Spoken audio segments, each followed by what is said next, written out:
Welcome to South Air Network. I'm Leticia Castro. Today we begin with this. It has been 3 days since Israel and the United States started their joint assault on Iran, an assault that has reportedly killed more than 550 people in the country. And Israel has widened the scope of its attack to parts of Lebanon. That's after Hezbollah fired rockets into northern Israel. Lebanon's prime minister has called for a ban on Hezbollah on their activities, and it says that it's ready to negotiate with Israel. This all comes as U.S. President Donald Trump justifies the attack on Tehran, claiming that an Iranian regime armed with nuclear weapons and long-range missiles could be a threat to America, to the United States. But is there really any evidence to support this claim? Our correspondent Angad Singh begins our coverage. On Sunday, President Trump announced the deaths of 3 American soldiers and Iran's supreme leader in a speech that was defending the U.S. and Israel's bombing campaign of Iran. But Trump signaled that this fight will continue, even if it's likely to cost more American lives, because he justified it as self-defense. An Iranian regime armed with long-range missiles and nuclear weapons would be a dire threat to every American. But does the evidence support imminent danger? A Defense Intelligence Agency assessment last year concluded that Iran could develop an intercontinental ballistic missile capable of reaching the U.S. mainland by around 2035, if it chose to pursue that path. But a potential long-term threat, and not an immediate one, is not typically the standard of what justifies preemptive war under international law. And on the nuclear front, Trump's envoy, Steve Witkoff, had claimed that Iran was a week away from bomb-making material. But independent experts interviewed by PolitiFact express deep skepticism about that timeline. And it's worth noting that Israeli Prime Minister Benjamin Netanyahu has warned that Iran was close to a bomb for more than 3 decades. It's this repeated urgency over such long periods of time that complicate claims of a sudden existential threat, much like the boy who cried wolf. Trump is also framing the campaign in moral terms. They have waged war against civilization itself. This is the duty and the burden of a free people. This rhetoric is reminiscent of the white man's burden, which justified U.S. domination as moral obligation at the turn of the 20th century. But it's reports of civilian casualties, more than 100 at a girls' school alone since the strikes began, that risk undermining that particularly righteous framing, especially as Trump closed his speech with a call for ordinary Iranians to rise up. I call upon all Iranian patriots who yearn for freedom to seize this moment, to be brave, be bold, be heroic, and take back your country. America is with you. History suggests that American regime change operations, from Iraq to Libya to Syria, have produced instability rather than democracy for the people who live there. And without an articulated endgame, Trump's call reads like an open-ended wager. But maybe that's the point.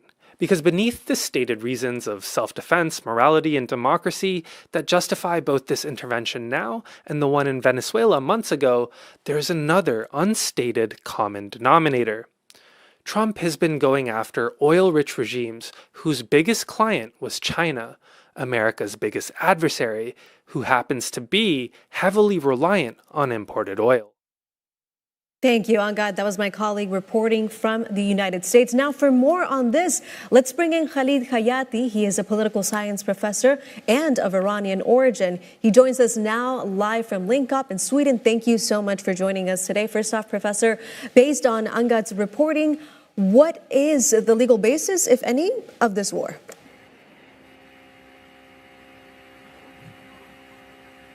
We can hear you. Welcome, Thank Professor. you. Thank you. Yes, thank you so much. Can you hear me?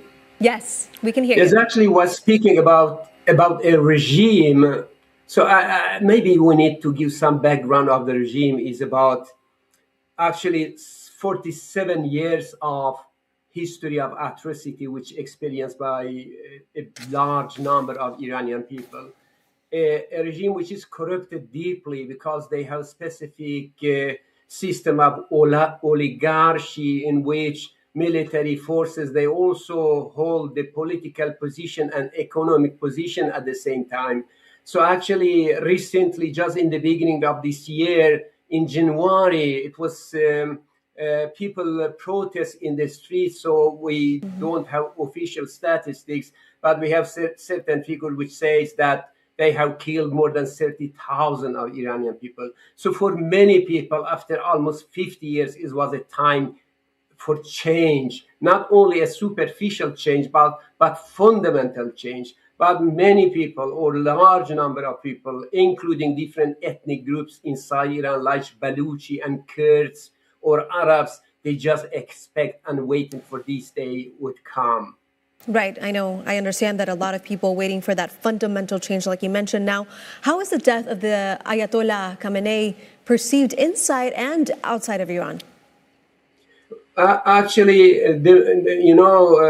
Today world is speaking about a situation of beheading or decapitation of the system. So actually, all senior official in highest position of the system now they're all eliminated. So actually, for the rest of those who want to take a decision or creating for new platform for decision is also very difficult because they are under attacking every day, all the time. So absolutely, there is no time for reconfiguration of the system. So actually, I don't see a bright future for the system, and system should sooner or later accept the destiny which is maybe expected. So actually, for the inside is the situation. For the outside, now we see now Israel above all and jointly with United States, they are attacking, military bases and military infrastructure in all location in Iran, even remote areas. But we even speak about that France, Germany, and United Kingdom, they will also join Israel and America. So there is, and even Saudi Arabia, and there is also the satisfaction situation among Gulf states because Iran attacking them in order to maybe convince them to take part in the conflict in order to convince the United States to go back to negotiation table. So the situation which will be in coming days much more complicated for the Iranian regime. Right. Now, you mentioned that there's no time for reconfiguration. So do you or do you not expect a regime change? And if so, how likely is it? So actually, this is a very important question that you asked me. So we don't know. Actually, maybe if you want to look at American policy, which is not quite clear, we can just rely on some statements forwarded by Donald Trump. He says, maybe I have my men inside the country that I can maybe start negotiation with them in order to replace the Islamic regime by these men. But the day after he said that, unfortunately, they already killed. So actually, maybe one alternative, one option is to start a kind of handover with the rest of the regime or certain official, which is maybe not acceptable for Israel. And not even for Iranian people, because they want that everything, all rest from the regime after 50 years almost will be removed. So other alternative can be opposition from the outside. And also we have a kind of constellation and disagreement between different factions and different organizations. On the one hand, you have, for example, royalists.